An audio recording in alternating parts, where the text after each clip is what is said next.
Hi friends, നമസ്കാരമുണ്ട്. അപ്പോൾ ഇന്ന് നമ്മൾ ചെയ്യുന്നത് ഡിടെക് ഓഡിയോസിൻ്റെ സോഫ്റ്റ് ആർട്ട് വിത്ത് ഡിലേ ആണ്. അപ്പോൾ ഇതിൻ്റെ പ്രത്യേകത എന്ന് വെച്ച് കഴിഞ്ഞാൽ നമുക്ക് നോർമലി ഒരു മാർക്കറ്റിൽ ഒരു സോഫ്റ്റ് ആർട്ട് കിട്ടുന്നത് ഇങ്ങനെയാണ്. അപ്പോൾ ഈ ഒരു സോഫ്റ്റ് ആർട്ട് നമ്മൾ സെപ്പറേറ്റ് ഒരു പീസായിട്ട് ഇരിക്കുന്നതാണ്. പിന്നെ ഡിലേ ആണെങ്കിൽ നമ്മൾ സെപ്പറേറ്റഡ് വാങ്ങണം. പക്ഷേ ഇതിലങ്ങനെയല്ല, സോഫ്റ്റ് ആർട്ട് വിത്ത് ഡിലേ ഉൾപ്പെടെയാണ് ഈ ഒരു പ്രോഡക്റ്റിന് വരുന്നത്. അപ്പോൾ ഏറ്റവും വലിയ ഗുണമെന്ന് വെച്ച് കഴിഞ്ഞാൽ നമ്മൾ സാധാരണ ഒരു ആംപ്ലിഫയർ ഒക്കെ എടുക്കുമ്പോൾ അതിൻ്റെ ഫ്രണ്ടിൽ വലിയ ഓൺ ഓഫ് സ്വിച്ച് വയ്ക്കുന്നത് സത്യമായ വൃത്തികേടാണത്. ആ കാലമൊക്കെ കഴിഞ്ഞു. ഒരു 10 വർഷമൊക്കെ മുമ്പേ അല്ലെങ്കിൽ ഒരു 5 വർഷമൊക്കെ മുമ്പേ ആണെങ്കിൽ ഓക്കെ. പക്ഷേ ഇപ്പം അങ്ങനെയല്ല. നമ്മുടെ കുറച്ചും കൂടെയൊക്കെ ഒരു ആൾക്കാരുടെ ആ ഒരു സൗന്ദര്യ ബോധം കുറച്ചുകൂടെയൊക്കെ മാറിയിട്ടുണ്ട് ആംപ്ലിഫയറിൻ്റെ കേസിൽ. അപ്പോൾ അങ്ങനെ വരുമ്പോൾ വലിയ ഓൺ ഓഫ് സ്വിച്ചൊക്കെ ഫ്രണ്ടിൽ കൊണ്ട് വയ്ക്കുന്നത് എന്തായാലും വൃത്തി, ഒരു ഇൻവെർട്ടറിലൊക്കെ വയ്ക്കുന്നത് വൃത്തിയുടെ തന്നെയാണ്.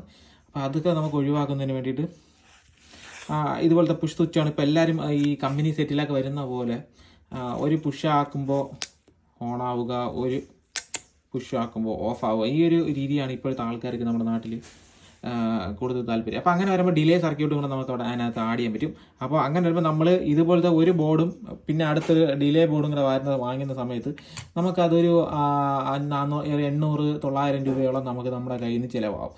പക്ഷേ ഇങ്ങനെ ഒരു പ്രോഡക്റ്റ് ഇതിലെന്ന് പറയുമ്പോൾ ഇൻബിൽറ്റായിട്ട് രണ്ടും വരുന്നുണ്ട്. ഡിടെക്കിൻ്റെ പ്രോഡക്റ്റാണ്, ഡിലേയും വരുന്നുണ്ട്, സോഫ്റ്റ് ആർട്ടും വരുന്നുണ്ട്. അപ്പോൾ ഈ ഒരു സെക്ഷൻ സോഫ്റ്റ് ആർട്ടിൻ്റെയാണ്, ഈ ഒരു സെക്ഷൻ ഡിലേയുടെയാണ്. അങ്ങനെയാണ് വരുന്നത്. അപ്പോൾ നമുക്ക് വളരെ എളുപ്പമായിട്ട് നമുക്കിത് ഈസി ആയിട്ട് ഫിക്സ് ചെയ്യാൻ പറ്റും. ഇപ്പോൾ ക്യാബിനറ്റിനകത്താണെങ്കിൽ പോലും നമുക്ക് വളരെ ഈസി ആയിട്ട് ഫിക്സ് ചെയ്യാൻ പറ്റും. അതിന് വേണ്ടിയിട്ട് കണ്ടില്ലേ, ഇങ്ങനെ ഒരു സ്പേസറിൻ്റെ ഒരു ഹോൾ ഇവിടെ കൊടുത്തിട്ടുണ്ട്. നമുക്ക് ആ സ്പേസർ ഇട്ടിട്ട് നമുക്ക് ഫിറ്റ് ചെയ്യാൻ പറ്റും. ഇത് സ്പേസർ ഞാൻ ഇട്ടേക്കുന്നതാണ്, അത് ഇതിൻ്റെ കൂടെ വരുന്നതല്ല. പിന്നെ മറ്റൊരു കാര്യം എന്ന് വെച്ച് കഴിഞ്ഞാൽ ഇവിടെയാണ് AC ഇൻപുട്ട് സപ്ലൈ നമ്മളിവിടെ കൊടുക്കണം, AC ഔട്ട്പുട്ട് സപ്ലൈ ഇവിടെ നമ്മൾ കൊടുക്കണം. ഇങ്ങനെയാണ് വരുന്നത്. അപ്പോൾ ഉദാഹരണം പറയുകയാണെങ്കിൽ നമ്മുടെ ഒരു ട്രാൻസ്ഫോമർ ഉണ്ടെങ്കിൽ, ഇപ്പോൾ ഇതെടുത്തൊരു ട്രാൻസ്ഫോമർ ഉണ്ടെങ്കിൽ അതിൻ്റെ AC സപ്ലൈ നമ്മൾ കൊടുക്കേണ്ടത് ഈ ഒരു ഭാഗത്തായിട്ടാണ്. ഔട്ട്പുട്ട് ഇതും, ഇത് ഇൻപുട്ട്. ഇത് ഇവിടെയാണ് നമ്മൾ ഇൻപുട്ട് AC സപ്ലൈ കൊടുക്കാനായിട്ട്. നമ്മുടെ ആംപ്ലിഫയറിൻ്റെ വയർ കൊടുക്കുന്ന ഭാഗം കൊണ്ടുവന്ന് ഇവിടെയാണ് നമ്മൾ കൊടുക്കാനുള്ളത്. പിന്നെ ഇവിടെ ഇതിൻ്റെ കണക്ഷൻ നോക്കുകയാണെന്നുണ്ടെങ്കിൽ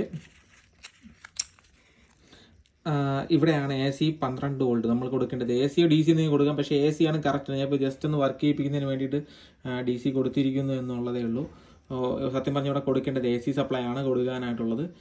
012 ഒരു ചെറിയൊരു ട്രാൻസ്ഫോമർ നമ്മൾ അവിടെ കണക്ട് ചെയ്ത് വെച്ചിരിക്കണം. എങ്കിൽ മാത്രമായിരിക്കും നമുക്കത് കറക്റ്റായിട്ട് വർക്ക് ആവുക. ഓക്കെ. പിന്നെ ഇതിൻ്റെ ഒരു പ്രൈസ് വരുന്നതെന്ന് വെച്ച് കഴിഞ്ഞാൽ നിങ്ങൾക്ക് ഇതിൻ്റെ പ്രൈസ് വരുന്നതെന്ന് വെച്ച് കഴിഞ്ഞാൽ ഒരു 600 രൂപയ്ക്ക് താഴെയാണ് വരുന്നുള്ളൂ. 500 രൂപയ്ക്കും 600 രൂപയ്ക്കും ഇടയ്ക്കുള്ളൊരു പ്രൈസിലാണ് ഈ ഒരു പ്രോഡക്റ്റ് വരുന്നത്. അപ്പോൾ വളരെ ഈസിയാണ്. കണ്ടില്ല, ഇവിടെ ഒരു ഇൻഡിക്കേഷൻ കാണാൻ പറ്റും. ഇതിപ്പോൾ സ്റ്റാൻഡ് ബൈയിൽ നിൽക്കുന്നത്, അതുകൊണ്ടാണ് ആ നീല ലൈറ്റ് മിന്നി കത്തുന്നത്. നമുക്കറിയാം ബ്രാൻഡഡ് ആംപ്ലിഫയറുകൾ നമുക്ക് എപ്പോഴും അറിയാം. നമ്മൾ ഓണും ഓഫും സ്റ്റാൻഡ് ബൈ AVR ഒക്കെ ഉപയോഗിക്കുന്ന ആൾക്കാർക്ക് അറിയാൻ പറ്റും.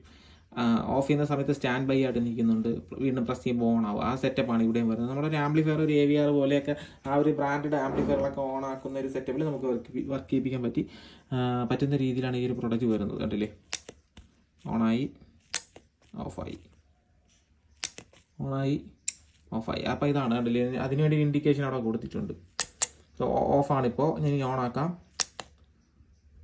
ഓണായി. അപ്പോൾ റിലേ ഓണായി, നമ്മുടെ ആംപ്ലിഫയറിലേക്ക് കറണ്ട് പോകുന്ന ഒരു സെറ്റപ്പാണ്. അതും സോഫ്റ്റ് ആയിട്ട് അറിയാമല്ലേ. സോഫ്റ്റ് ആയിട്ട് ഒരു ഇപ്പോൾ ടൊറോഡൽ ട്രാൻസ്ഫോമറൊക്കെ ഉപയോഗിക്കുന്ന ആൾക്കാർ മസ്റ്റായിട്ട് സോഫ്റ്റ് ആയിട്ട് ഉപയോഗിക്കണം എന്നുള്ളതാണ്.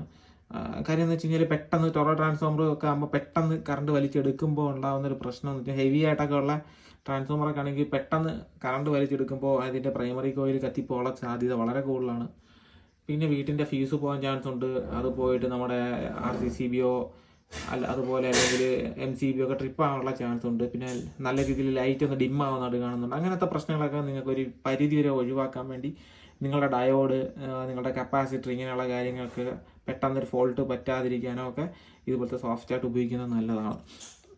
അപ്പോൾ ഈ പ്രോഡക്റ്റ് നിങ്ങൾക്ക് ആവശ്യമാണെങ്കിൽ BNB ഇലക്ട്രോണിക്സ് നെയ്യാറ്റിൻകര അവരുടെ കയ്യിൽ ഇപ്പോൾ ഈ പ്രോഡക്റ്റ് അവൈലബിൾ ആണ്. നിങ്ങൾക്ക് അവർ കൊറിയറായിട്ട് അയച്ചു തരും. അവരുടെ നമ്പർ ഞാൻ മുകളിൽ കൊടുത്തിട്ടുണ്ട്. ആ നമ്പറിലേക്ക് നിങ്ങൾക്ക് ഡയറക്റ്റ് അവരെ വാട്സപ്പിൽ കോൺടാക്ട് ചെയ്യുക. വാട്സപ്പിൽ കോൺടാക്ട് ചെയ്ത് ഈ ഒരു ജസ്റ്റ് ഒരു സ്ക്രീൻഷോട്ട് അയച്ചിട്ട് ഇത് അവൈലബിൾ ആണോ, ഇതിൻ്റെ പ്രൈസ് എത്രയാണെന്ന് ചോദിക്കാം. 500 രൂപയ്ക്ക് 600 രൂപയ്ക്ക് ഇടയ്ക്കുള്ള ഒരു പ്രൈസിലാണ് ഈ ഒരു പ്രോഡക്റ്റ് വരുന്നത്. നിങ്ങൾക്ക് ഡയറക്റ്റ് അവരെ കോൺടാക്ട് ചെയ്യാം. അപ്പോൾ ഓക്കെ, ഈ ഒരു വീഡിയോ നിങ്ങൾക്ക് ഉപകാരപ്പെട്ടു, ഇഷ്ടപ്പെട്ടു എങ്കിൽ നിങ്ങൾ ലൈക്ക് ചെയ്യുക, കമൻറ്റ് ചെയ്യുക, ഫോളോ ചെയ്യാനായിട്ട് മറക്കരുത്. അടുത്ത വീഡിയോ കാണുന്നവരെല്ലാ കൂട്ടുകാർക്കും ബൈ ബൈ.